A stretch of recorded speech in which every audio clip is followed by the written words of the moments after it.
Hi. Yeah. Hi, Dad. Look at here. Hello. I did you know her?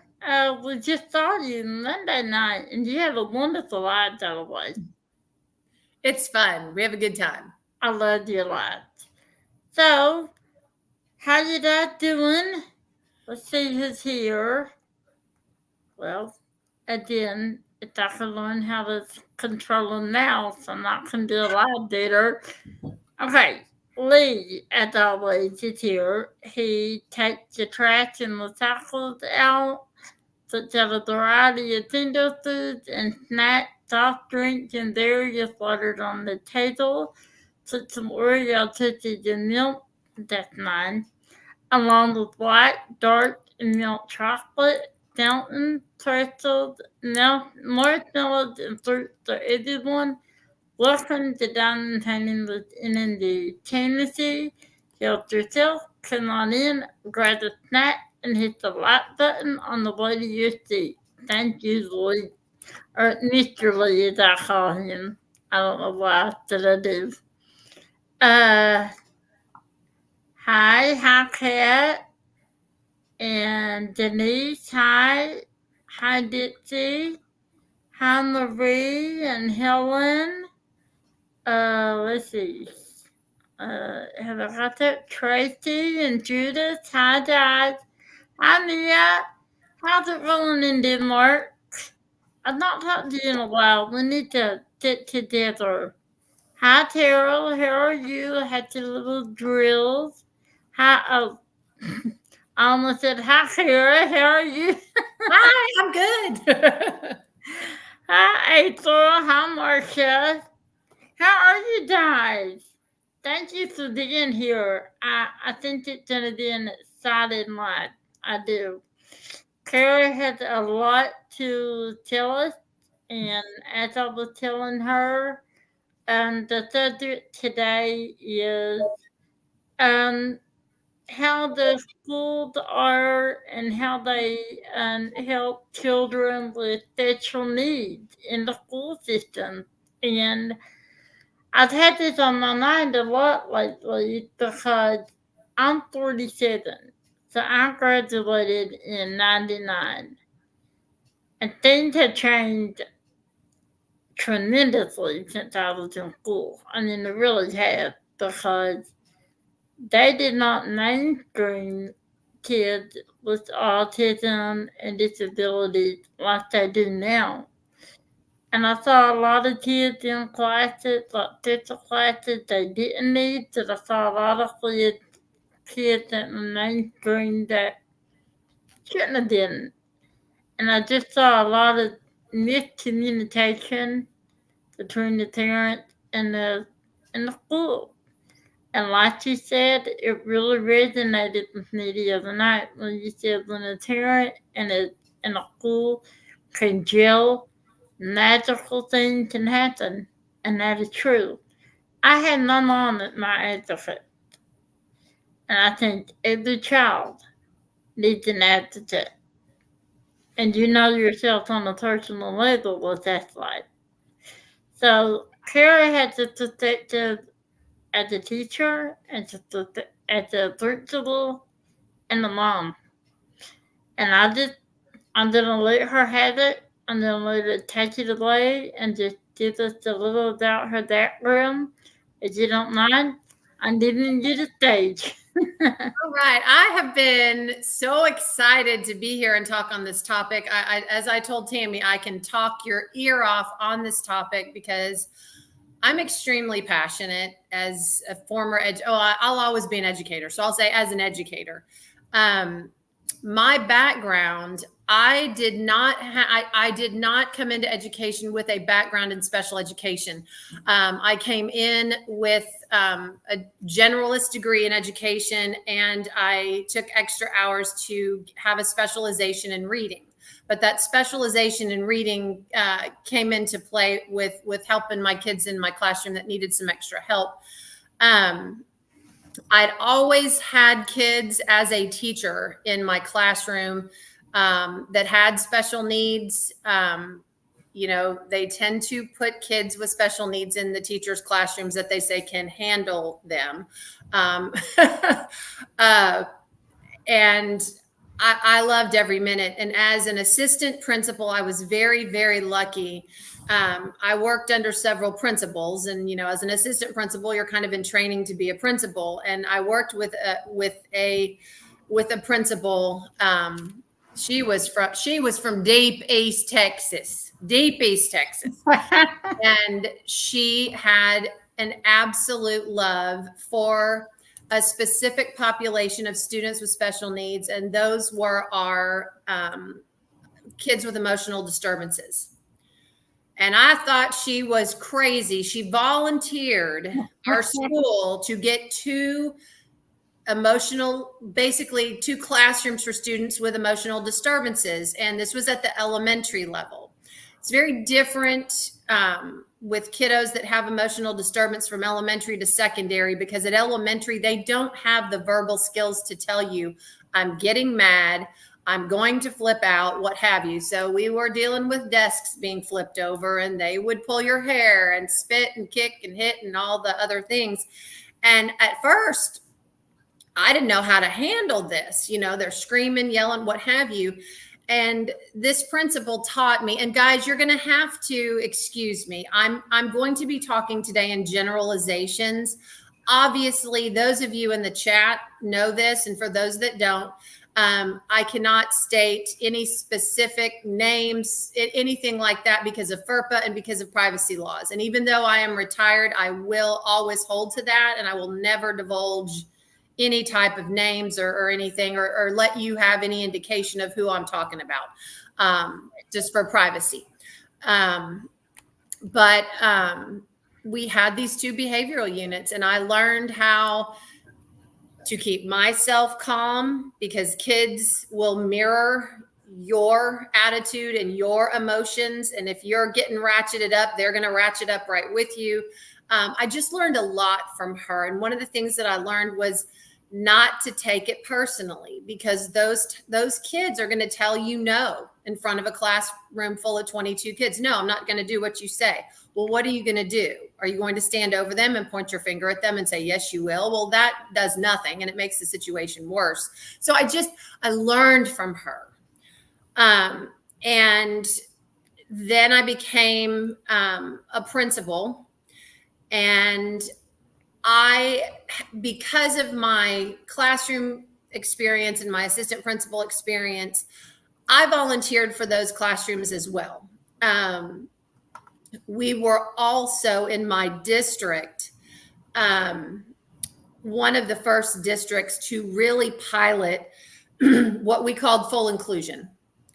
And that meant that we would try to include the kids as much as humanly possible. But at the same time, my district was really good. I could sing the praises of my district. And there are tons of kids in my district that are special ed kiddos because of what happens with those kids. So we had children on the autism spectrum, children with emotional disturbances, children with learning disabilities in regular classrooms as much as humanly possible. But we also knew that those kids sometimes would need a break. So we would have a classroom where those kids could go and take a break. Maybe if they were on the autism spectrum, get a social story, work with staff that was equipped to handle their needs if they were getting upset, if they were having some anxiety, those types of things.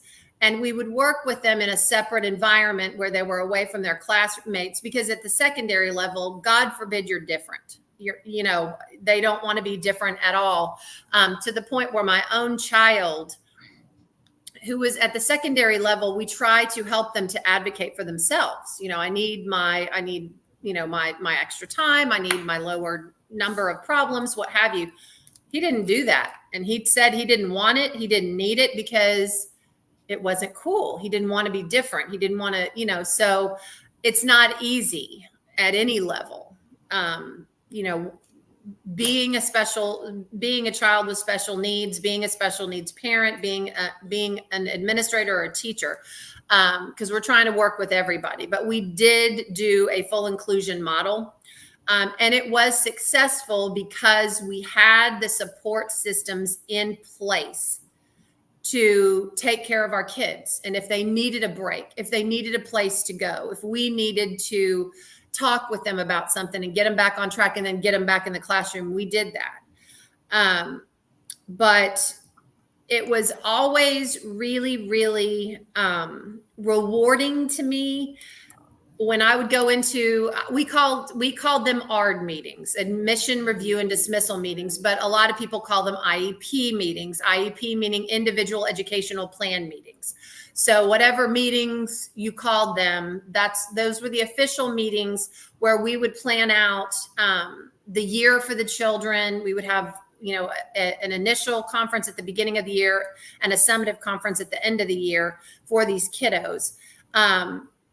But nothing made me happier than a parent walking into a meeting like that with an attorney. I've been in meetings with attorneys. I've been in meetings with advocates, official advocates. And by the end of the meeting, those people going, you don't need us in here, because they're listening to you. They're hearing you. I was also a very big proponent on, when you walk into a meeting like that, there shouldn't be any surprises. There should not be anything that the parents don't already know what's going to be talked about, or the programming recommendations, their goals. All of that should have been gone over with the parents prior to the meeting. The meeting should just be a formality. The parents and the school should have worked all of the, well, I don't like that. Okay, well, can you meet us halfway and we'll try it this way and you try it this way? And we had all that worked out before the meetings. Now, was it perfect? Absolutely not. Absolutely not. Sometimes the parents would surprise us. Sometimes we would come to a different conclusion based on the child's progress within the meeting, what have you. Nothing is perfect, but developing that trust with the parents and the relationship with the parents is pivotal.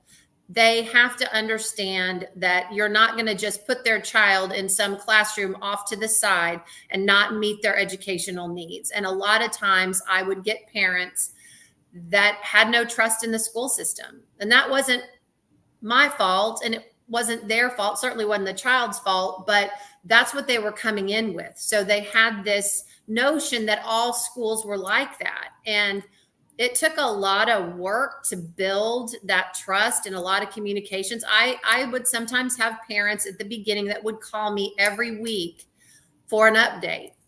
And that's okay, because as Tammy said, I liked when the parents were advocating for their kids. I did. There were some times when parents wanted to modify and accommodate their students to make A's. Well, that's not what we're here for. We're here to meet your child's needs. We're not going to allow them to just flounder and fail. However, accommodating to A's should not be the educational goal. So just all of that communication and all of that working together takes trust. It takes trust building, and it takes a lot of work and a lot of communication. My favorite story was a student. She was at the elementary level. She had severe cerebral palsy, was in a wheelchair, was nonverbal, but man, did she have so much going on upstairs. And her mother was the biggest advocate. And I was 29 and had just become a brand new principal. I had no idea what I was doing. And the school was like, oh, you got to watch out for this parent. She wants her child to do everything everybody else does. And, this is what's going on. And, the child cannot. And I'm like, well, what can the child do? Has the child been given the opportunity to do this, that, or the other? We ended up, this mom and I bonded. This mom wrote 2 children's books. We had a reading program at my school called Accelerated Reader. It's a national program. If you've got it in your school, you're probably familiar with it. It's where the kids read books and they get on a computer and they answer computer-based questions for points. Mhm. And what the school does is you get so many points and you get 15 minutes of free time, or you get to go to the treasure box, or you get to do this, what have you.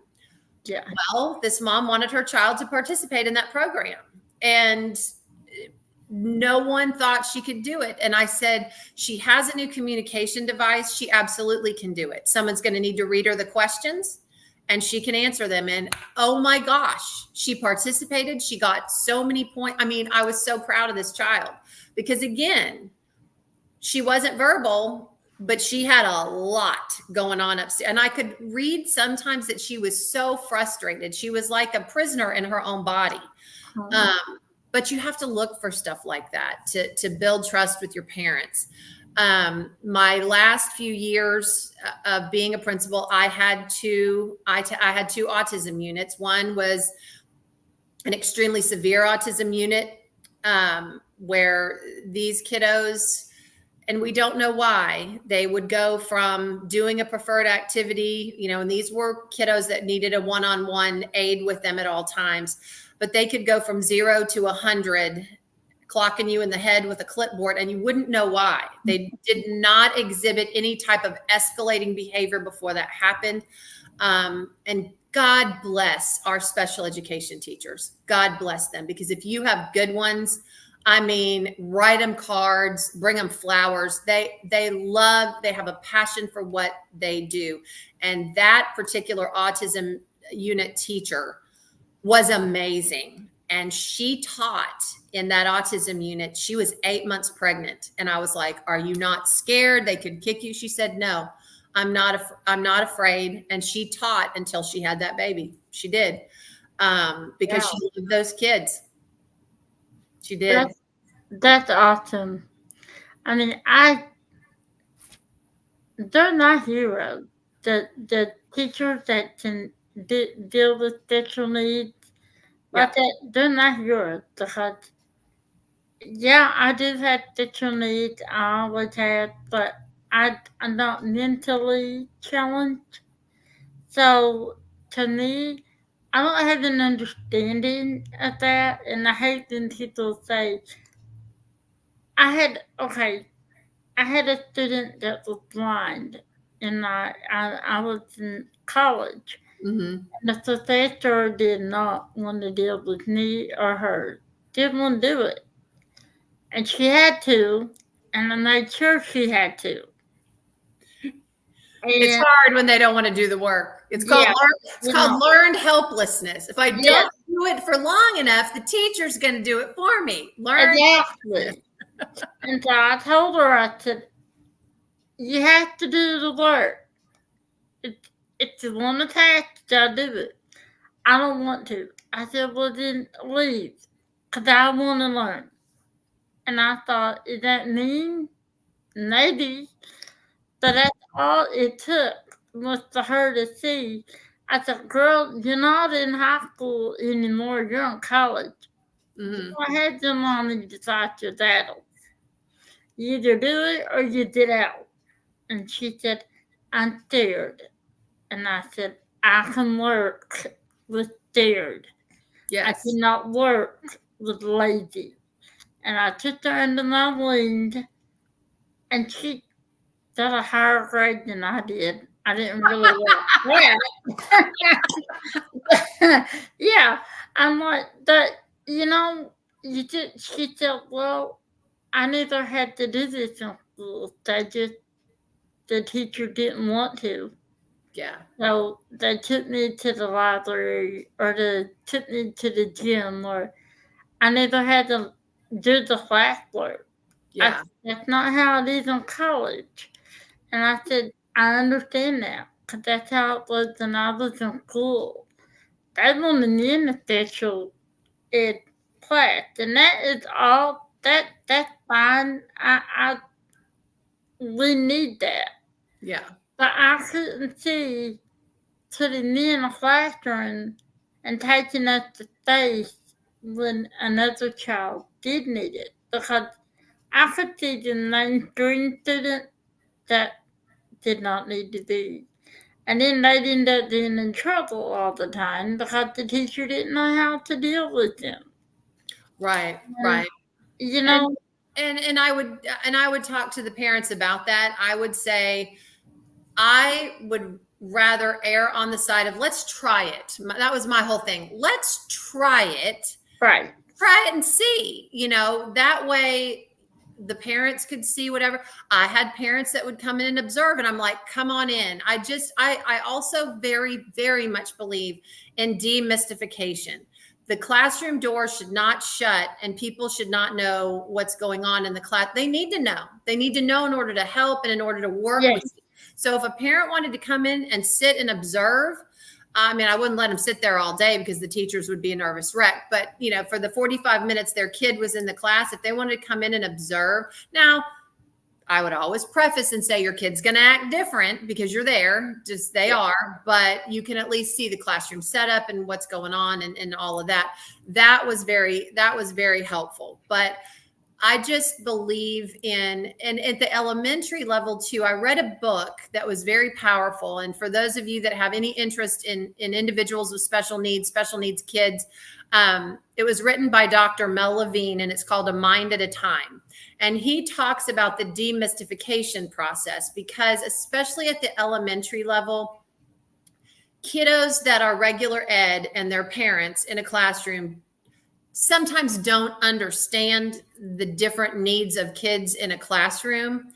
Right. And I would talk to parents and I would say, you understand, we're all special needs at one time or another in our life. We all need accommodations. We all need modifications sometimes in our life. Have you ever been short on money and needed a little extra time to pay your bill? That's extra time. You needed it. It's not all the time, but you needed it then.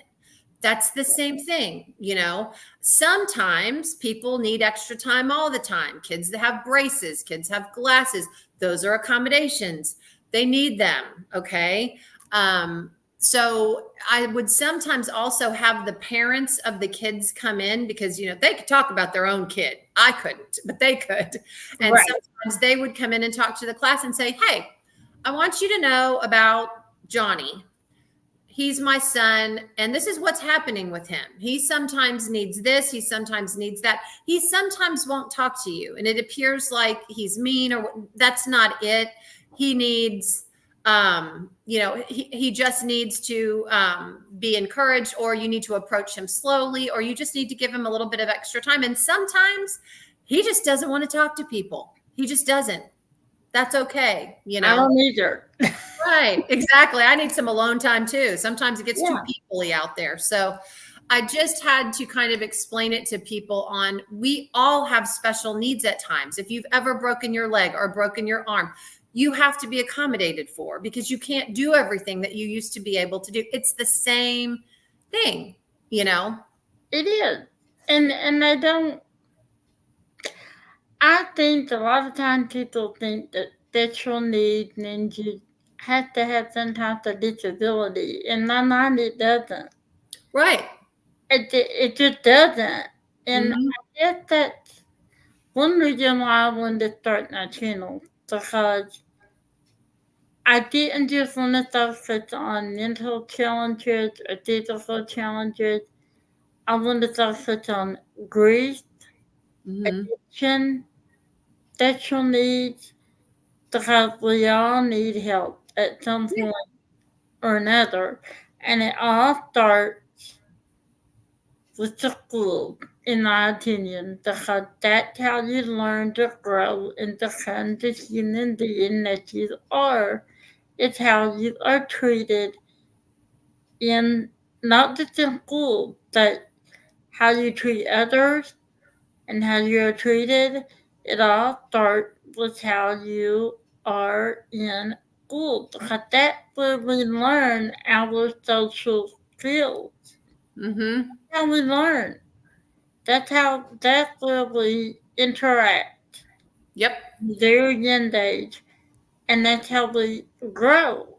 That it all has to, you gotta, the parent and the teacher and the principal and the school board, they gotta gel first of all. There has to be some give and some take. Yeah. I'm stubborn. I was stubborn. I admit it.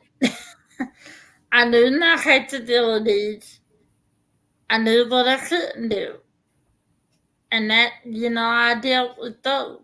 I dealt with, you have to do this, and I physically could not. And I knew that. Mm-hmm. I dealt with, you have to do this, but you're being lazy. Yeah. Another thing, it just changed since I was in school. It's just not, how can I say this? The IET did not exist, not like they do now. The only, now I had to take the test every year. Mm-hmm. To see if I needed to be in special ed. I took all the honors classes. I made 95 on all night dance, and I was in the top 10% in my class. But Mm-hmm. they still made me take this 8-hour long test. And for the first 2 years, I did it because that was the rule. And I do like to follow the rules. And in my junior and senior year, I was in all of the advanced IT classes. I was getting things lined up for college, and I looked at them and I said, guys, you're spending 8 hours on a child that you know doesn't need special ed classes.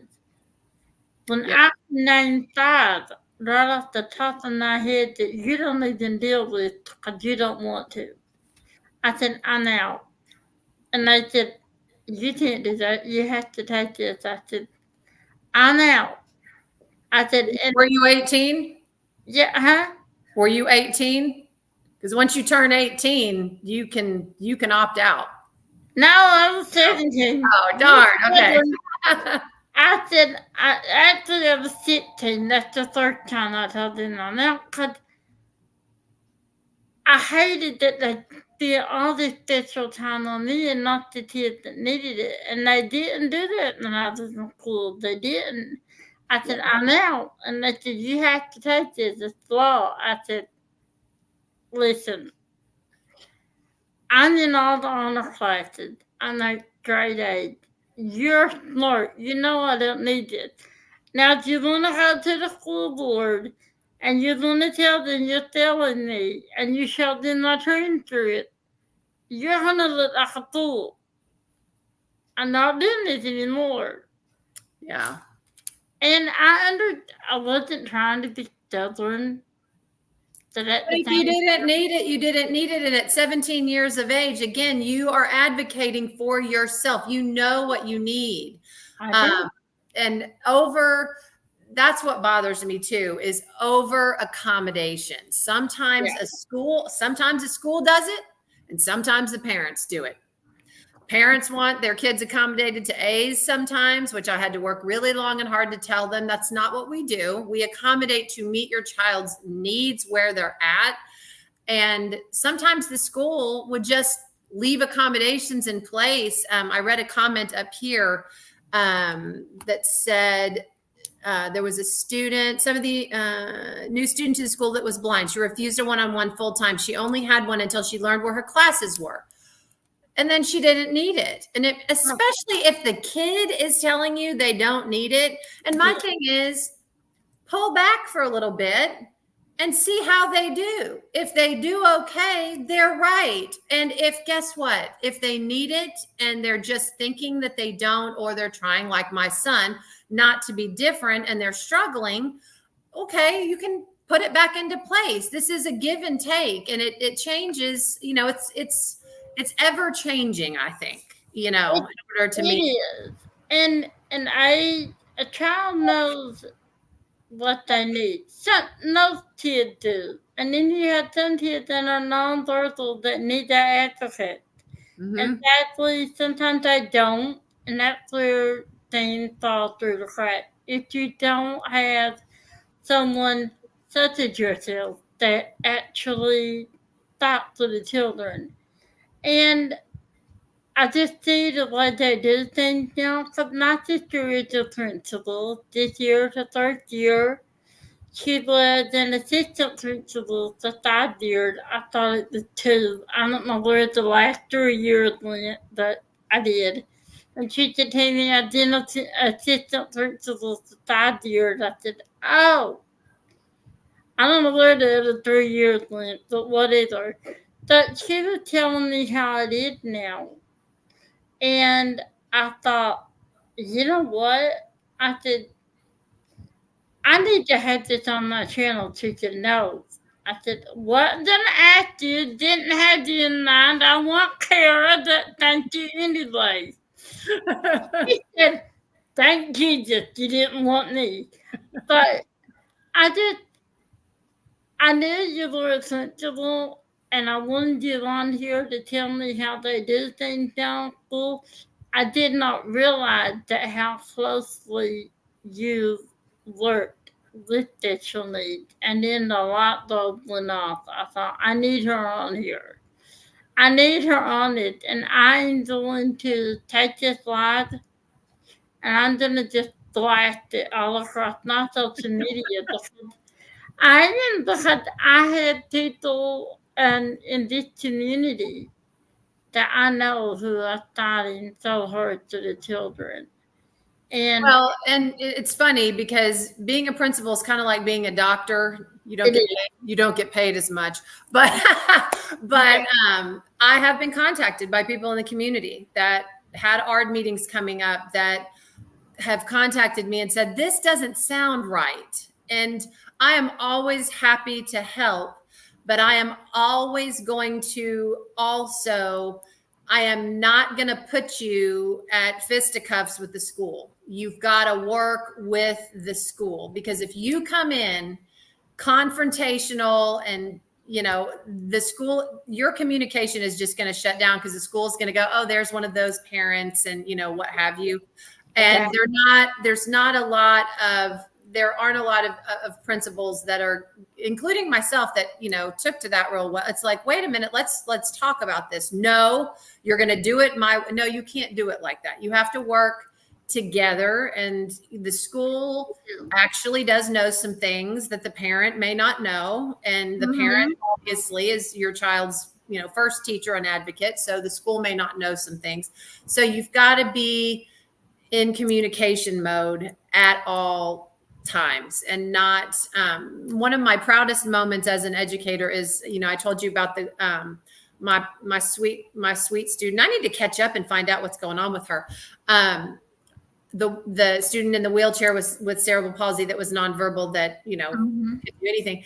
Her mom and I ended up going to a national conference on advocacy and parents and schools working together in order to meet the needs of kids, because it worked. It just worked. It really, really did. And it's never perfect. I mean, there were times when I'm like, oh my Lord, she is being so unreasonable, unreasonable. And I'm sure she thought we were being unreasonable.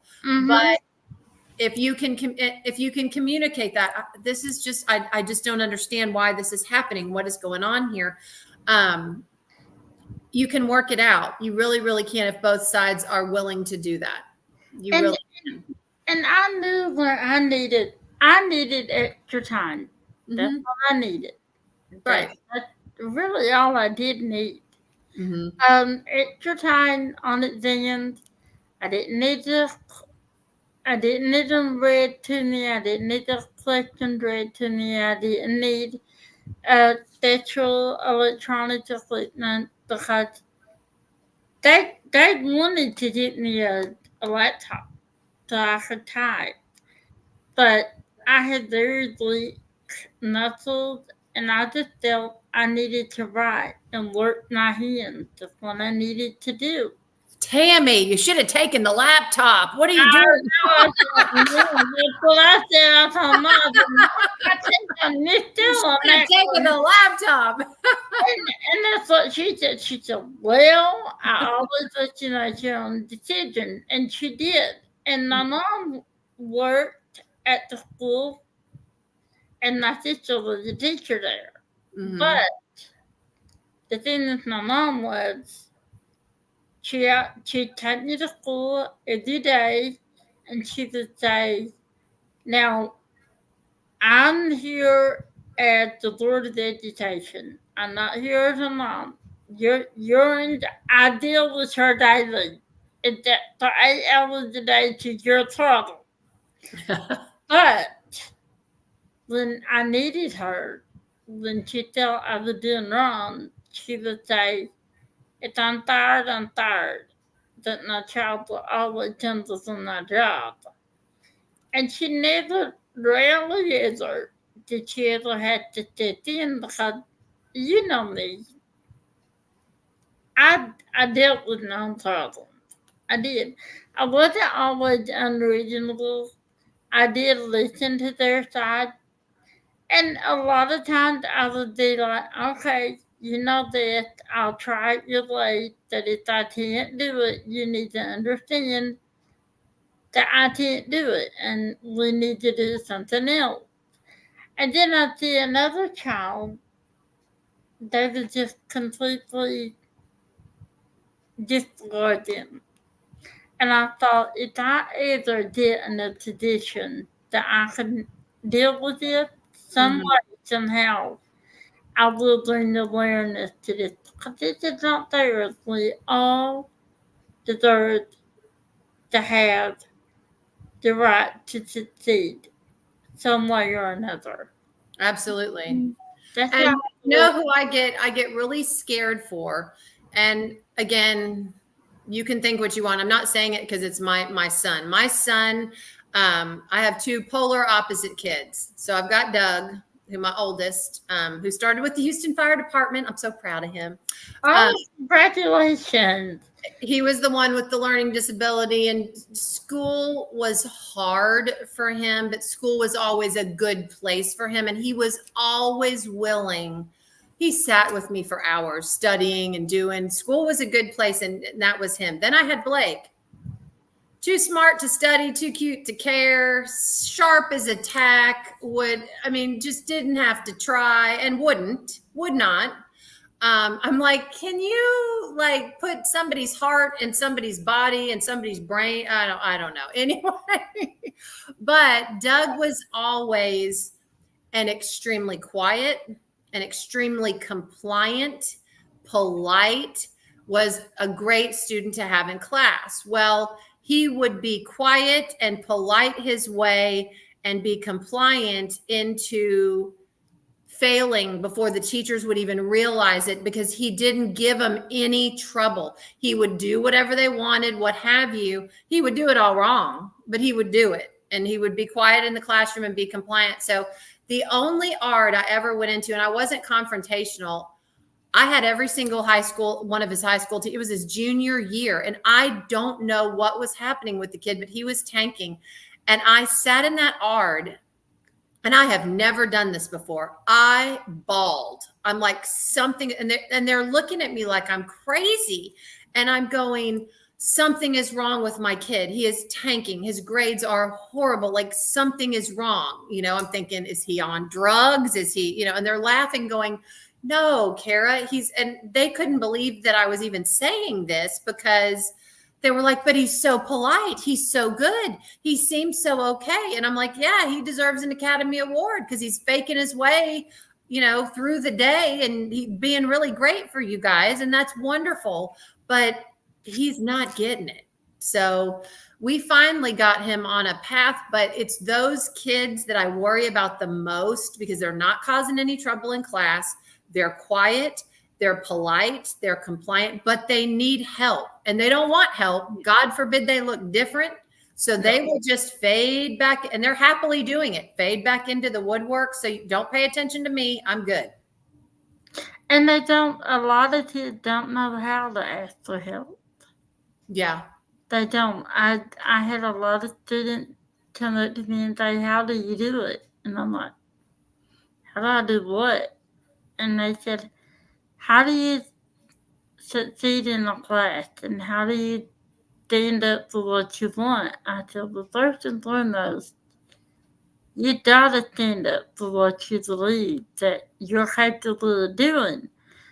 But more importantly, if they tell you that you can do something and you truly know that no matter what circumstances they're going to tell you, you can't do it, you gotta tell them because they can't read your mind. Yep. You can't do it. I agree. I don't know how. So My favorite was, Miss Daniels, I don't get it. And I'm like, what don't you get? It.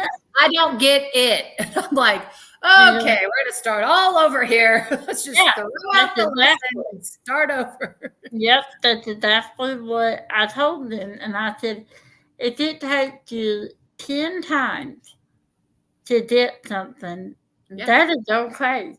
Yeah. I can't do it to save my life. I hate it. It should be outlawed. I hate it. I never took it. Never took it. I took the required math, and that was it. Bless you. Did not. I was a Thorny major. I deferred Thorny school. Okay. I was accepted into Thorny school, and life happened, and my grandma was passing away, and I would not ask my mom to leave. You know, that school had been there for 100 years. I said, I'll go back. That don't happen. No. Because I had my 2 nieces. And I thought, I want to see them grow up because I couldn't have kids on my own. Mm-hmm.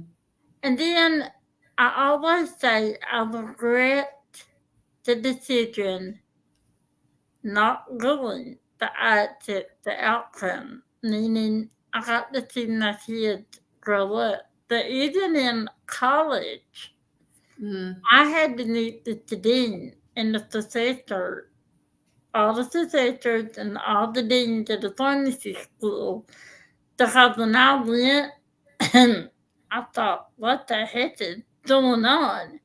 Because there were construction crews standing there, just sitting there. And I'm like, why are they in this meeting? And they were going to redo the whole lab for me. Oh, wow.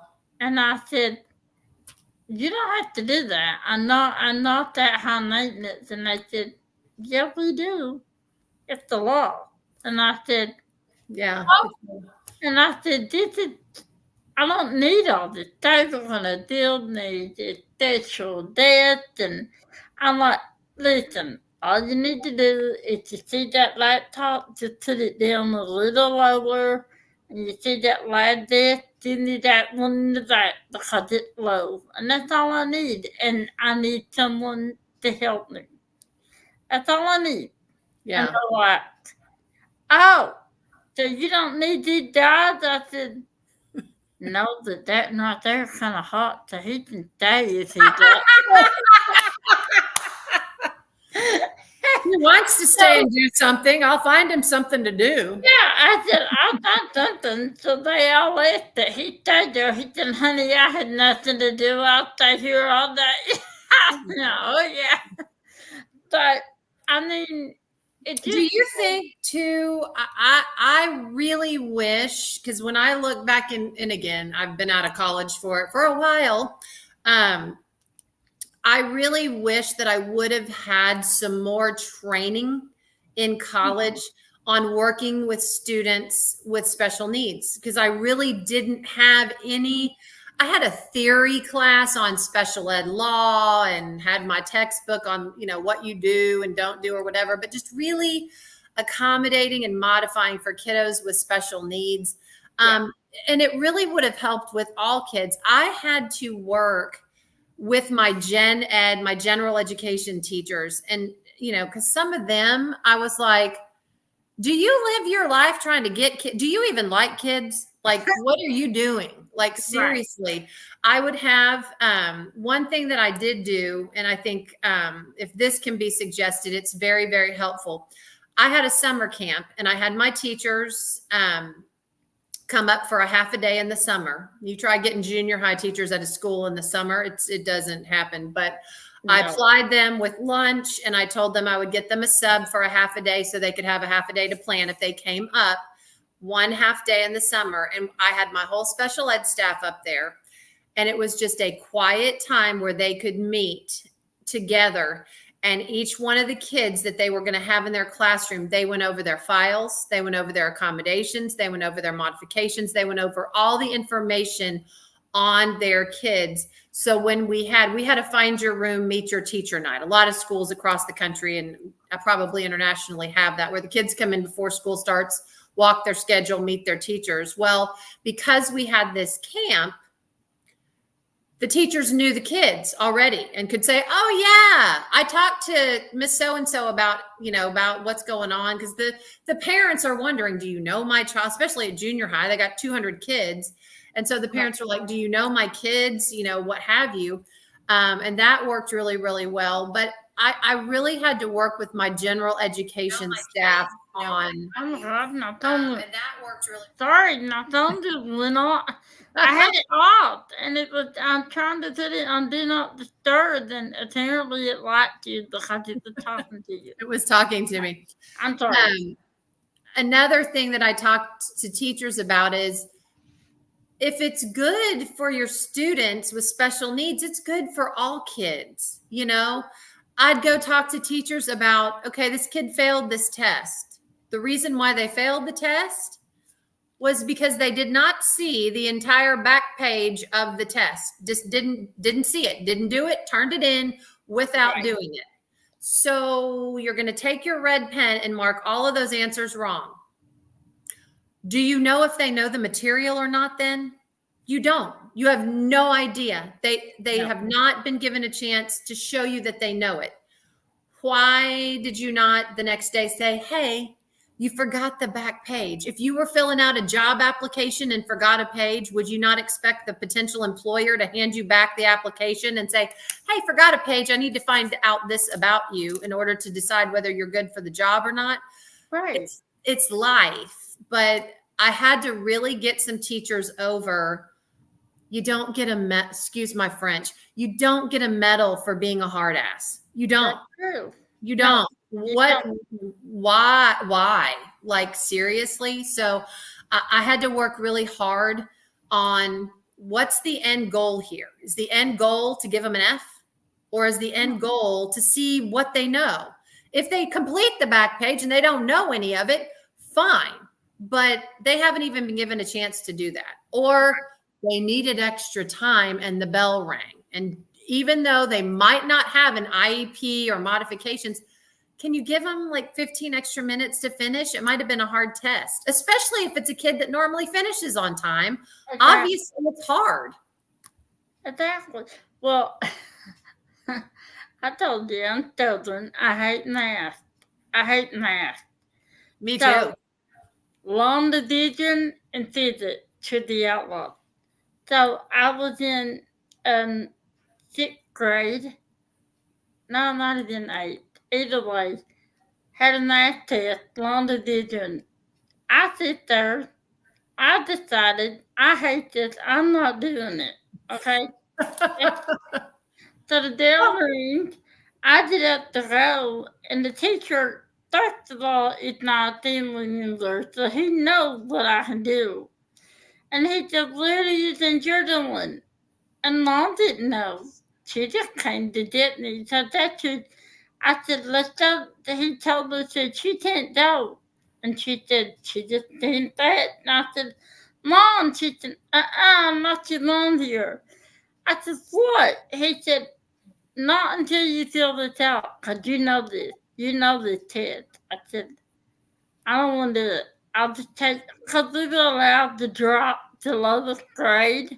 And I had all A's, so I wouldn't lose this. Just drop it. Just drop it. I'm okay. He said, no, you'll sit here all day. And the children, I sat there an hour and a half. And I finally said, you're not really going to let me leave, are you? He said, no. I got an A. That's not the point. The point is, I didn't need that A, okay? I was stubborn. I told you I didn't do that often, that I hated math that bad. And then in college, I had classes with the two students, and they were married, and they were both blind, and they were going off to another school. And they were in the same program that I was in, vocational rehab. Hmm. And what they do is they give you the tools and everything you need so that you don't have to struggle. Right. And so they were trying to get housing, and they got an apartment. And he told me, he said, Henry, I don't know what to do. And I said, what do you mean? What's going on? He said, I'm so tired of doing the dishes on my knees. And I said, what? He said, I'm blind. I'm not in a wheelchair. And they said, well, we thought that'd be easier on you. He said, again, I'm blind. I'm not in a wheelchair. I stand up to do the dishes. Please Yes. give me another. That would be horrible. I'm like, An example of a wrong accommodation. That- Wrong and I said, well, did you tell them you weren't in a wheelchair? But I shouldn't have said that. I said, well, you're right. They shouldn't have. Right. But you know the law that is, when it comes to special needs, they hear the word special needs, and they automatically think you're in a chair. That's just how it is. And I'm like, That is so back from the 1940s, Tammy. Yes, Good grief. it is. And he said, my knees are so sore. And I was just laughing my butt off. And Oh he my said, why are you laughing? I said, you deserve it. You should have told me. He said, Yes. well, I should have asked. I said, again, you know they don't. You know who this person is. She shouldn't have been doing the job. Yeah. Well, You and that's a supposed scary to thing want too. to do it. And I looked at her one day and I said, I wish I was qualified to do your job because I would do anything I can to get you out of here because you are nothing but a pain in my butt. So, needless to say, they gave me a new person. I couldn't deal with her. Yeah. It just, Personalities, if you're going to work with kiddos with special needs, you have got to put the right personality Yeah. with the right kid, because there are educators, they're not bad kids, they're just kids with more soul than they can control. And I have one, my youngest. There are people that do not appreciate their humor. They do not appreciate the fact that they draw a line and these kids dance over it a little bit and go, okay, let me see what I can do. They don't like it at all. No. Those aren't the type of people to work with those type of kids. You have to find someone with a good sense of humor and someone that can just go, oh my gosh, you are literally driving me insane. Come here. Let's talk about this. Come here. Yeah. I tried. I did. I tried. I said, why are we not communicating? I said, I know I'm stubborn, but I'm also intelligent. Yeah. So I know you know what you're doing. Then I know what I'm doing. So I finally went to the dean and I said, something's not right. She is not wanting to do this job. Yeah. And he said, I don't understand that. She came from the high school highly recommended. I said, there you go.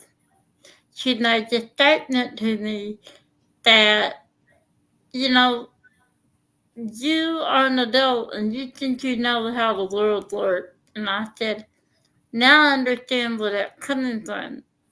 She's not used to dealing with adults. She's used to dealing with kids that need to be pushed. Whereas we're in college, and by this time we know what we need and what we don't need. And I said, I don't think she knows what she's doing. She just doesn't want to do this job. And then I saw her about a year later coming down the hall, and I thought, oh crap. And I went the other way. I did. And she could hear me, and I said, oh. And I turned around and said, "Hi, how you doing?" She said, "Thank you." And I said, "Excuse me?" She said, "I was miserable, and it took you telling me I was miserable." And she decided to take her and loved her job. Yeah, you cannot be miserable and work with kids with special needs. You can't. You have to be on 110% every single day. That's why I say, God bless any reading specialist, math. It doesn't have to be straight up special ed. Anybody that deals with kiddos that have any type of special needs. I mean, again, they need to be sainted. I mean, I got Marsha Hargis on here. I got Berta on here. They did Yeah. that job, and maybe not necessarily special education per se, but they helped kiddos that needed extra help. And God bless them, because if you have, I'm telling you right now, I pampered my special ed staff. I pampered them because they deserved it. They deserved it. And if you found somebody with a passion, like they love, like I said, my teacher in the autism classroom, she taught till she was 8 months pregnant, and she was fine doing it because she loved those kids, and she would not leave. She would not leave. And I'd be like, "Oh Lord." And I pulled her aides in and I said, "Please watch." I don't. Yeah. Oh my gosh. But it was fine. It was fine. We had an autism program for students that were higher functioning on the autism spectrum, that they were mainstreamed, but sometimes they'd have meltdowns. Sometimes they would have inappropriate social interactions, which were sometimes hilarious, by the way, because they were right, actually. Yeah. I had one of my babies, she's in college now.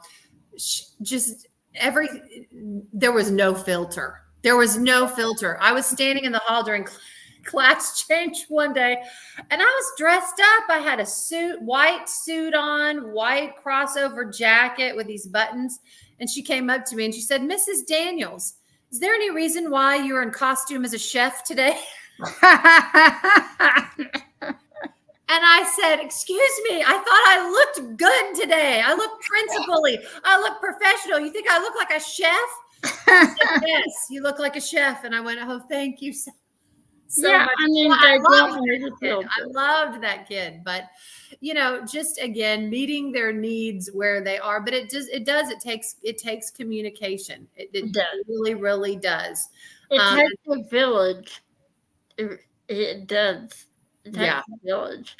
And, when I started school, kindergarten, they wanted to write off. This is in 1980, like, when was I born? 77, Mm-hmm.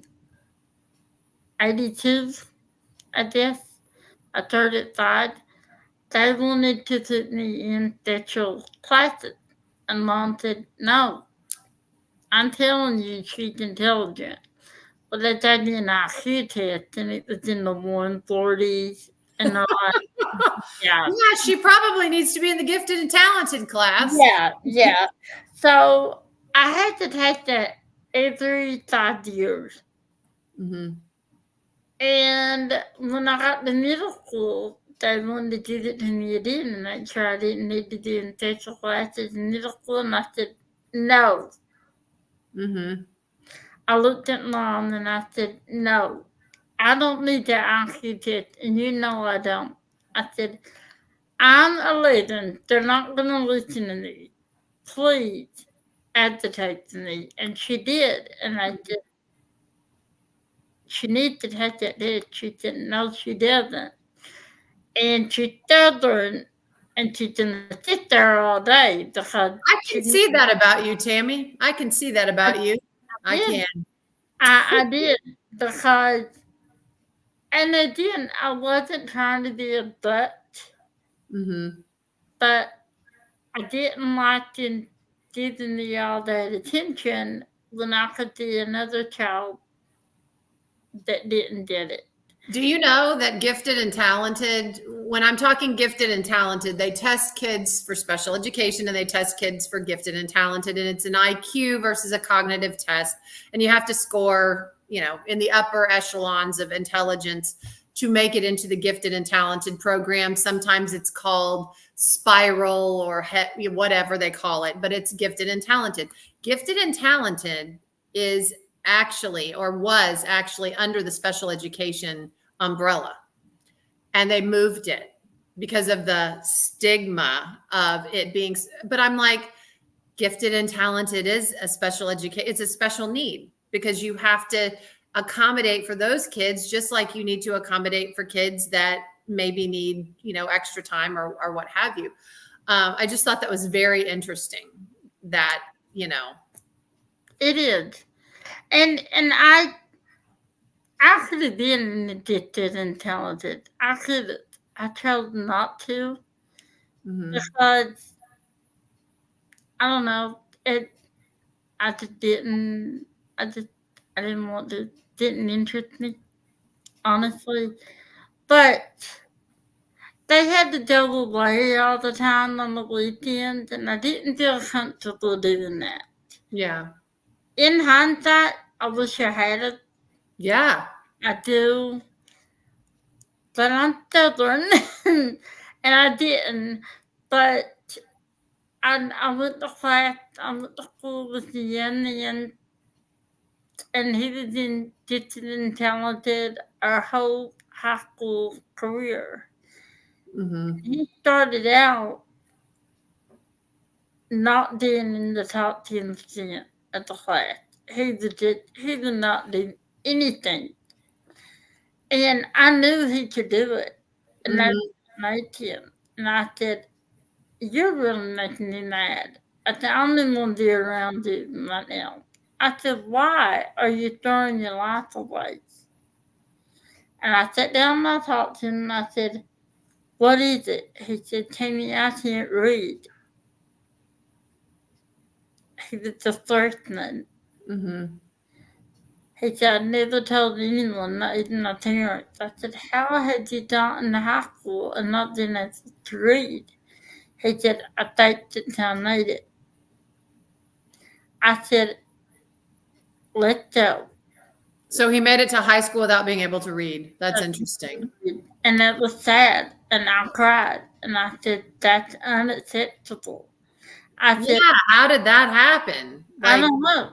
I said, "You have to." He said, "But they didn't help me." I said, "This is all on you. It's all on you. They can't read your mind." So I took him down to the counselors. I pulled him aside and I said, "Now you tell her what you told me." And he had his head down. He said, "I can't say the words." I said, "Can I?" He said, "Yes." And I said, "He can't read.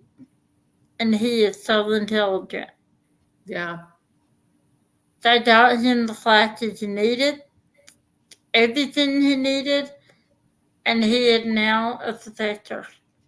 There you go. I'm telling you, all you have to do is care and communicate. Ditsy's Diamond Den said IQ and tag programs can sometimes make children think they don't have to work as hard. It isn't how smart you are, but how quickly you learn. It's actually both, because a gifted and talented student is going to learn differently. And sometimes teachers think, give them more work. You can't give them the same work because they already know it. Right. They know it. So you can't, more does not equal better learning. So instead of giving them 50 problems that everybody else is doing 20 of, you have to give them more open-ended projects and meet their needs that way. Because essentially what you're teaching, and I know the teachers always hated this, some of them did, they already know it.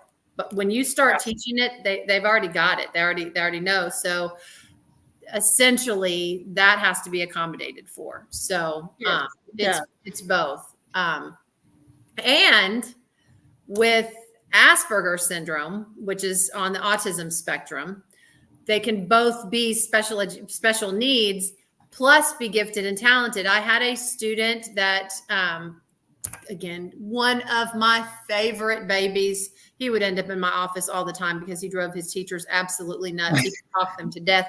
But Oh my gosh, he was so smart. He'd forget everything. We'd have to go out and get his lunchbox every day at recess. And while we were walking, I would say, so and so, one day you are going to figure out the cure for cancer and you're going to make millions of dollars. And I am going to be your secretary. Don't forget me. I'm your secretary. He would look at me and go, Exactly. okay, you got it. You got it. But he was amazing.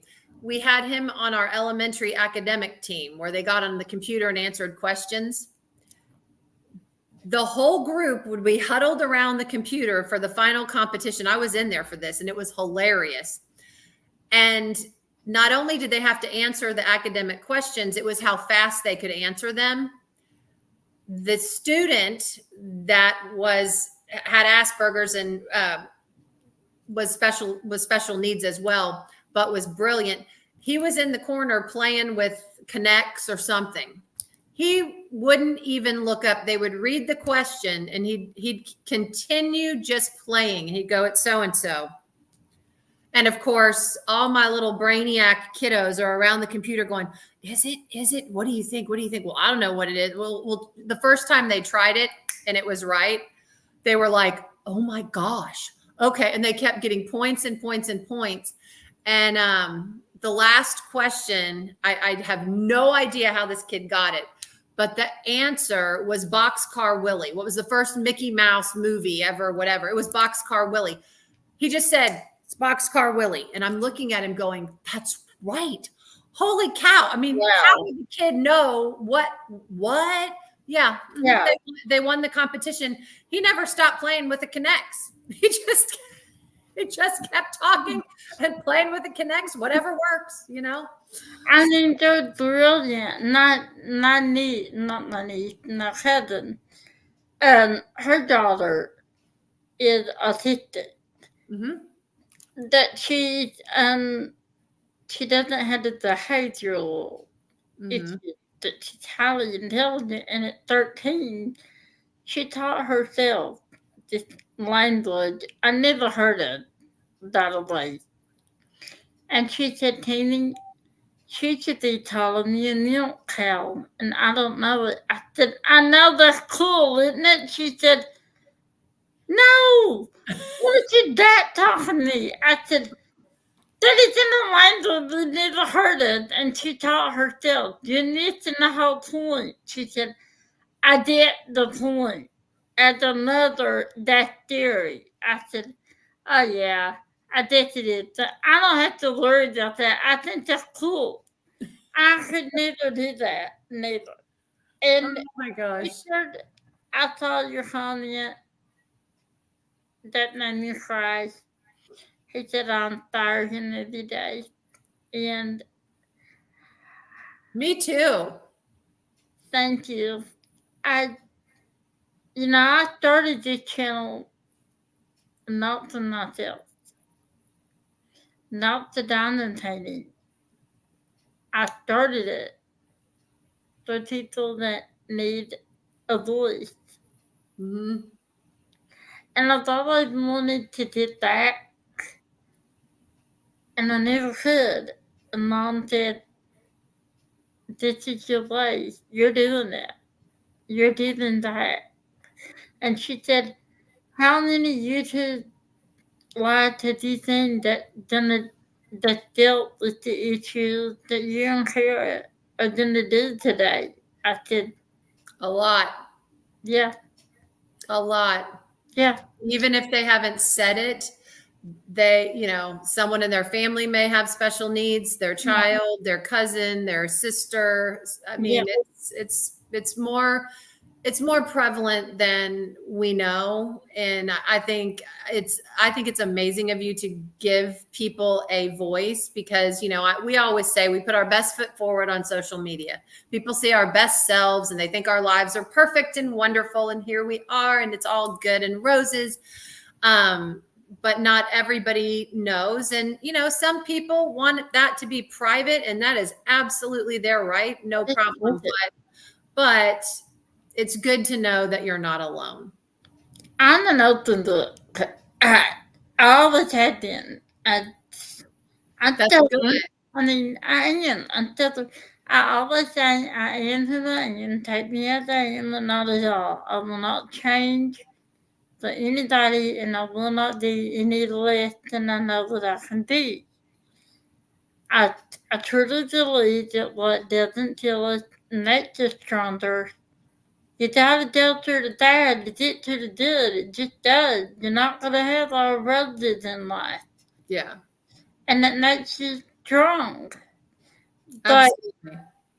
I also know when I need help. I had Mhm. to just. Now I'm stubborn. I don't like to admit defeat. I I'll don't. tell you a secret, Tammy. I am too. Yeah. Too. See, Big that time. that's our strong southern personality. That's just how we are. We're strong and southern, and That but can get us in trouble though, too. yeah, it does me a lot. I hate to say it does because I like to talk to the underdog. I do. I will. I will fight for the underdog until I draw my last breath. Well, and again, that's why it was so important for me to come on today because that's how I was. You know, I went out for lunch this summer with a kid, um, dyslexic, and we have state tests. If you had another hour, Tammy, I could talk about state tests and how much I hate them, and I think they're the bane of the existence of man. I hate state tests. I am in Texas, the king of state testing, and I hate it. I But have as long as you need. I have until 6:30. So I'll just tell you this one story. But he was dyslexic, and so he got to take his test on a computer. Well, all the kids were, oh my gosh, it must be so nice for him to take his test on a computer. Well, it was nice until he was almost done with his test that he had been working on for 3 hours, and the computer crashed. He had to take that whole test I would. over. Like I brought him pizza for lunch, candy, whatever the kid wanted. He did it with a smile on his face. Well, guess what? He didn't pass. Oh no. You had to pass the test to pass the grade level. And this is where I got to come in and be an advocate. And like you said, we're sitting in a meeting and he's supposed to fail. And I'm like, the kid has A's and B's. The computer crashed. They didn't care, but I could override it. And I said, I'm overriding it. And believe me, I heard about it. This is terrible. And I said, no, I know what's good for this kid. He does not need to fail. He made all A's and B's in his classes. He's tried hard. He's a hard worker. He's a great kid. Like I said, he knows it. I said, it's not his problem that this happened. No. So I passed him. I caught some flack for it. I didn't care. I had lunch with him and his mother this summer. He is at a major university on the president's list. I think I did okay. You did excellent. Way to go, Tara. Why do it's the rules, it's the policy. This is what we have to do. No, we don't. We have to do No, what's good for the kid. I didn't do it. I finally said no. I'm done. Yeah. And I said, you can't do that. I said, I can. I'm 16. Actually, I'm 17. I quit. I'm done. This is stupid. They said, we'll let you on your math class. I said, not a math class. It's chemistry. I mean, not chemistry, calculus. I got a D in class. I got to.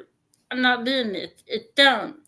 Now, some student needed it, and they didn't want to do it. And I looked at them and I said, hey, you have to. And they said, you didn't. And so then I was like, oh, crap. What did I say then? So then I said, you know what? You're not my problem. That's your problem. And I hate standardized testing. Ugh. I hate them. I hate it. They tested everybody. They tested everybody, even my babies in my life skills classes that were in wheelchairs, nonverbal. Why are you testing them? These are babies that were wonderful. They tested them in the conference room that just happened to have an adjoining wall to my office. I would listen to them scream and cry. Tammy, it was terrible. I'm like, why are we doing this to our kids? Oh, the state says. I'm like, They said, they, I told them once, I said, the state didn't know what. I said, no. I don't believe standardized testing. it's just not good. I had to tell third graders, Tammy, third graders, they just turned 9 years of age. If you don't pass this test, you don't pass the grade level. They've been on the planet for 9 years, and I'm telling them they're going to fail if they don't pass the test. Right. That's terrible. I could It go on is. and on. Oh, I went to school with the guy. He had straight A's and failed standardized testing. mhm. Failed it. The 3 questions. He had to repeat. I said, if you don't let your parents pass this, you're dumb. And he said, what? I said, you heard me. And I told him, I said, tell your parent why you're failing. Fortunately, they let they changed it kind of midway through all the. I mean, they've changed the name of the test 7 times, but fortunately they let the principal have the override if they felt like it was a special situation. And I'm like, that's why are we telling kids at 9 years of age that they're not good enough because on that day in those tennis shoes sitting in that desk they didn't pass. And they're wrapped. I mean, I had kids throwing up before the test. They weren't sick. They were absolutely stressed to the max, to the point they were sick because of this test. I hated it. I hated it. I hated it. It was awful. It was grueling. I got to take 9 in a room by myself. Well, that sucked because then you got kids, no mind this, then you got kids saying, you cheated. Yeah. You can't cheat on the standardized test. My favorite was the principals are getting a bonus for test scores. And I'm like, where is my money? I want my money right now. That's what my We teacher never said. got a dime for that. My thing is, I understand the premise of state testing. I do. They want everybody has accountability in their job. I get that. They want to know that the state-bound curriculum is being implemented correctly and that we're doing due diligence by kids and they're learning what they need to learn. I understand that. Right. You know what? Don't fail those kids. Fail me. If my school is not teaching kids the way that they need to be taught, fail me. Don't tell some 9-year-old that they failed. Fail me, okay? I would have liked it if, okay, we're going to take this test. I need you to do your absolute dead level best because it's going to tell us how we can better teach you. That's what this test is going to do, okay? Then at the end of the year, when the scores come in, we meet as a faculty and go, okay, this is where we were super strong in. Whatever we're doing here is great. This needs some work here, That I can see, that I can understand. But to tell a 9-year-old that if they don't pass a test and to have some poor child that is nonverbal in a wheelchair that we're testing them when they already have their own individual education plan. I just, like I said, I could talk all day on this. Oh my gosh. Well, I went to school with the guy and all through high school, elementary, high school, and he was legally blind. He could see but not well, so you had to have braille. That's how he read. Mm-hmm. I wanted him to take the state testing on the computer. I'm like, I looked at him. He said, Tammy, I don't think I can do it. I said, I know you can't. You can't see the screen. Yeah, that's another problem. He said, you're blunt. I said, well, don't ask me for my opinion. He said, I didn't. I told you I couldn't do it. I said, oh, yeah, you didn't. But I'm telling you, you can't do that. Oh And he told his mom, he said, she said I can't do that. And she said, do what? He said, I want you to take my test on the computer. I think it'd be easier. And she said, well, how are you going to see it?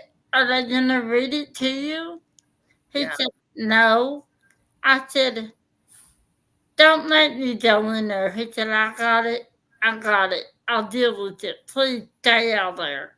And so he came out. He said, well, they're going to make me do it in drill. I said, what was the problem? He said, well, they said something about they had to do a special test. And I said, so? He said, well, I guess I didn't want to do that. I said, well, sorry, they had to. I said, again, you have to stand up for yourself. You have to tell them, I can't see this. He said, they should have known. I said, well, yeah, I agree. They should have, but they didn't. I said, but you also need to understand that they deal with hundreds of kids a day. They got a hard job. He said, how can you do that? And I said, what? He said, how can you stop the system and yet still see their side? I said, because the systems are human beings Yeah. and they're not perfect. I said, are you? He said, no. He said, are you? I said, not at the time. Oh, I love it. But I had seen all of your comments, all of them. I mean, Lee said they kicked him out of school. You know, they just didn't want to teach him. Um, Can't do that anymore. no. Not do that anymore. Not And I'm glad. It's like, okay, if it's that bad that you want to kick the kid out of school, something needs to happen. That's a crisis mode. You need to get together instead of just griping about the kid and how awful they are. What are we going to do? Like, you know, I'm glad we can't expel kids to the streets anymore. me too. We're I just going to expel you. Okay, so what is that going to do? My favorite also was the kids in the hall every day. I'm like, why are you in the hall again? already in the My heart. teacher can't handle me. I'm like, no, that's not an option for you. And you can't learn in the hall every day. So I'd have to talk to the teacher and say, how is this child learning? He's just sitting in the hall on his phone while learning is going on in the classroom. If it's that bad, send him to the office and I'll get him back in the classroom. I said, you can't have him in the hall every day. No. So yeah. Well, they would want, we would be, during my class and my high school years, we had what was called split time. And during that hour, we could do whatever we wanted to do. Oh, well, Well, we didn't have an that's- hour like that. Yeah. And so we went to there's what Lee said. I'll highlight that and then I'll read it after my comment. Don't let me forget. So I would go in the library. I done to the just go in the library and sit and hand out. Well, the next thing I know, the librarian stormed out, just stormed out. And I thought, they said, what happened to her? I said, niece. And they said, what? I said, guarantee you, it's niece. Because she didn't want me around in her classroom, so I knew what it was. And sure enough, here comes my mom. I said, told you. And she didn't want me in there. Said, You don't get to pick and choose your kids. exactly. As I told my staff, the parents are sending the best they've got. They're not leaving the bad ones at home. Okay. They're sending us the very best ones. They're not keeping them at home. They're sending them to us. We don't have a choice on who we want or don't want. That's crazy. No. And she said, what if something happens and she needs help? And I said, what if something happens and Victor didn't need help? What are you going to do? You're going to call 911. Duh. On a kid. Okay. Yeah. And Oh. she said, I just don't want her in here. And I looked at the principal. I said, you know what? It's not even worth it. I will not get that in the library. And I said, you have to teach her have class in here. And she said, no, I don't feel comfortable in here, letting her in here. So told the principal that. And I said, no worries, honey. I'll die before I sit back in here. And I looked at the principal and I said, I mean that. I will you can tell me. I'm not dealing with it. I will not take it. I not want it. She lost. That is insane. She lost the job. Good. You do not tell your boss how to do your job. He looked at her like she was an alien. Mhm. Like I would have too. I would have too. Like, what? You are saying, by the way, in front of the child, Mm-hmm. you don't want them in here? Mm-hmm. Like, wow. Yeah, I would have lost it. Yeah, I did. Well, I would have said, Tammy, we need to have a little conversation. Can you please step out in the hall for a moment? yeah. Well, most of the time, after for what I believed in, for whatever reason, that day, I wasn't in the mood to deal with her because I had dealt with her, and I can see when I'm just not going to change somebody's mind. And at that point, you just have to accept it, Well, I think what adults need to remember and teachers need to remember too, kids get it, and they get it far more than we know that they do. They understand what's going on. They understand if you like them or don't like them. They know. They know. They know what's going on. You might think that you are hiding it from them. You can't hide a lot from a kid. They know. They absolutely know. And they know at the elementary level. They know. They do. I did. Like them, they can tell. I did. I knew when I wasn't wanted. Mm-hmm. I did. They didn't have to tell me. Yep. I knew by your actions. And parents need to remember that with their kids too. Their kids know if you've got a situation going on in the house, they probably know about it because kids know far more than you think they do. But yes, they do. I mean, kids are listening all the time. Kids are nosy little people. They are nosy. They want to know everything.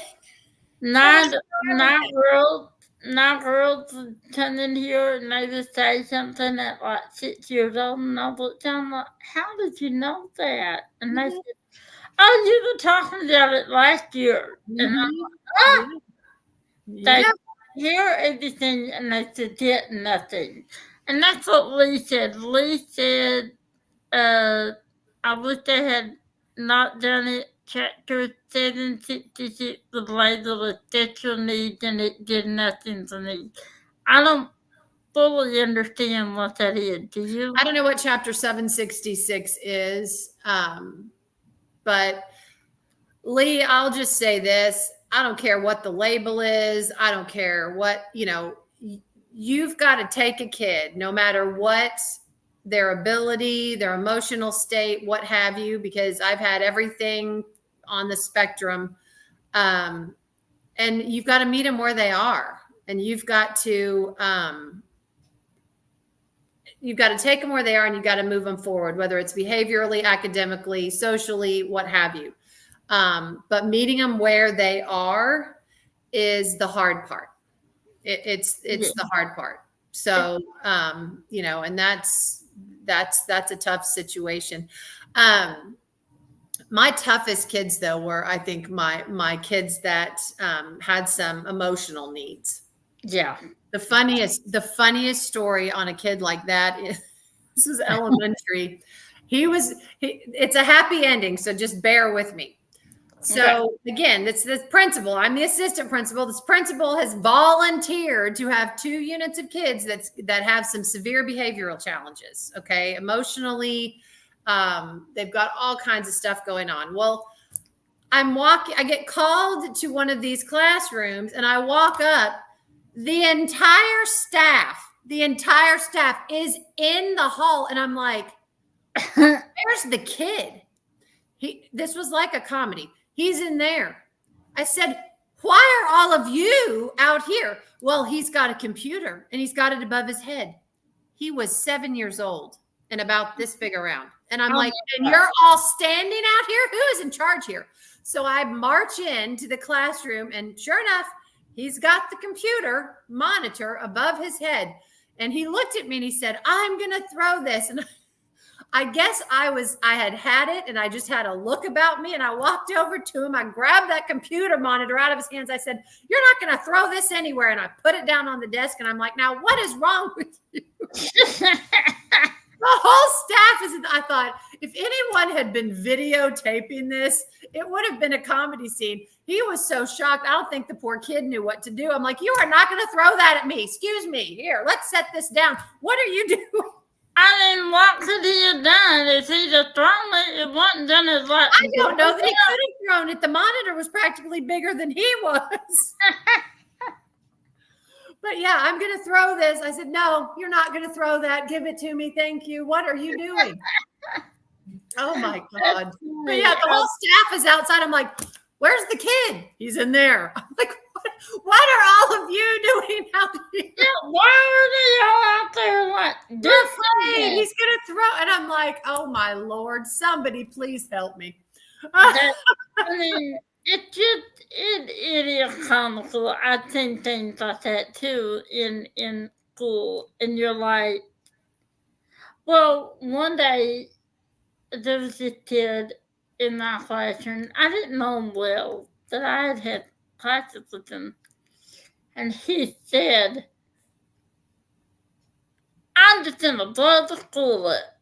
I said, "Well, tell me when you're gonna do it, so I don't come that day." I'll call in sick that day. Mhm. Yeah, and I said, "You can't say something like that. A, you're in high school, they'll put you in jail. And B, why you didn't just do it? What is it?" He said, "Well, I failed my test." And I said, "Did you tell him you need extra time like I told you to?" "No, Oh. they're not going to listen to me." I said, "You are the most stubborn person, even more than me, and that's saying something." So what did I do? I became mommy that day, and I told the teacher, I said, "He needs more time. That's his only problem, and he's not going to tell you." And she looked at him and she said, "Darren, why?" He said, "I didn't think anybody would listen to me." And I said, "I'm done. I give up." I mean, I couldn't get the thing. And then after they all figured out why he was failing so many tests, because he was smarter than I was. But Mhm. he kind of like I do, just kind of weak muscles and slow Mhm. riding. And he became a doctor. There you go. And he told me I had a message that a year ago. He looked me up on Facebook. He said, "I just want to thank you." And I said, "For what?" He said, "I wouldn't be here if you hadn't told me how that I was being." He said, "You told me I was being stupid." And I was. I said, "No, I never said stupid." I said, "I told you that you were being stubborn." Same thing. I said, "It's not the same thing." And he's a doctor. He's a pediatrician. Oh my gosh. Well-known pediatrician. Yep, the kid with the computer over his head. I hired his mother. She was one of my best Spanish teachers ever. Loved his mother. His mother had to have a lot of patience when he was little, by the way. I'm sure. He's now married, very successful with 2 kids. Oh, that is amazing. I told you it had a happy ending. But That's yeah. all you do. You gotta take time. That's what it is. You gotta take time. And I'm not gonna get through that and read all of these comments. I had read every single one. I promise you I have. And like Kat, she was saying, she's a nurse and that's what she dealt with kids with mental challenges. And I read all of those. If you did it, your comment, I read. And I think that you all are, and you too, just my heroes. Very insightful comments. I mean, again, these conversations, everybody's been involved with or heard about or what have you. And, people get very passionate about their kids and about education, which they should. They absolutely should. And I would always tell my parents, never apologize for advocating for your kids. You're your child's biggest advocate. I would expect for you to. I would be sad if you weren't being an advocate for your kid. Lee. Lee. I told you I was like, this is how I described it when you said you would come on my channel. I told you how much I looked up to you. I said, the teenage girl in the classroom that sees a hot guy and she's sitting like this with the dreamy look in her eyes. Yes, I did that a lot in high school. That's how I felt when you said you did on my life. Oh, you're so sweet. Honestly. There's no fangirling, Lee. I'm just me. Lee, you've known me long enough so I'm just me. I'm just me. I'm a normal person. There's no fangirling allowed. I mean, I don't know, you've always treated me with kindness and respect, and I'm a fairly new channel, and you're you, and you came on my life. Well, and you've treated me the same way. I've always said, you know what? You're nice to me, I'll be nice to you. And if you're not nice to me, I won't be mean to you. You probably just won't hear from me. Exactly. I can be friendly, but then I can really have some friends. I'm not ever gonna mistreat anybody unless you're just downright mean to me and my family and my friends. I do not ever take disrespect. I think we all deserve that. We all Absolutely. deserve to be respected no matter what challenges we're facing. And even you, I'm sure there's something in your life that you're facing. Nobody is perfect. No. Nobody. We've all got a story. We've all fought battles nobody knows about. Third. She told me this in the middle of the live. Thank you, guys. I mean, she told me this in the middle of the live, and here I am. I had to be all professional, and I'm wanting to say, yay! Congratulations! Woohoo! Thank you, guys. You all. I had the best of. I do. You do. You do.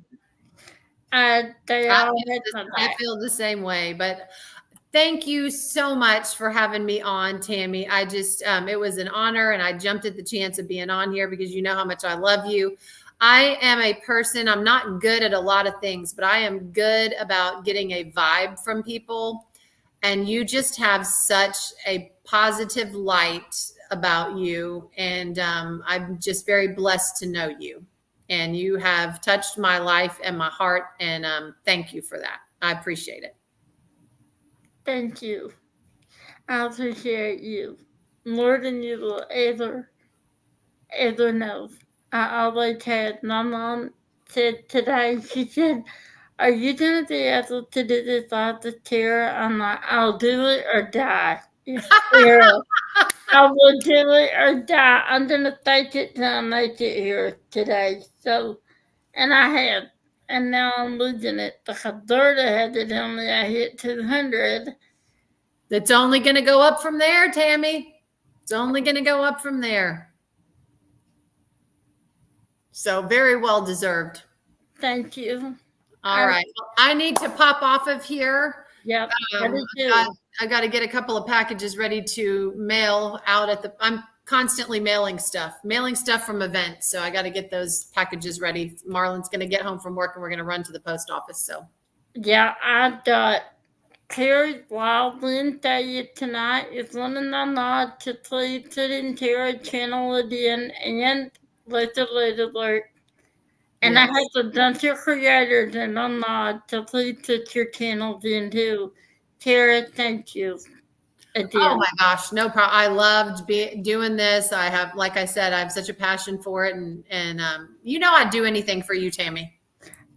Same here. Is there anything you need at one, or you just hit me up? I will. Okay, watch out. I just might do that. I'm here. I'm telling you now. You can write it down. But All right. I do thank you, and I think you're a wonderful person. Well, right back at you. And thank you, everybody, for being here. And I'm happy to answer any questions if anybody has any specific questions to their situation. I'm certainly not a doctor or a psychologist, but I can help as best I can. So I'm happy to help. And the same here. You had my email, and you know where to reach me if you need anything. Just reach out. I mean, all of you, because I will never, ever turn you away. And like I always say, what doesn't kill you makes you stronger. And I'm living proof. So, on that note, I'm going to tell everyone and you today I gotta go get ready to be on another live.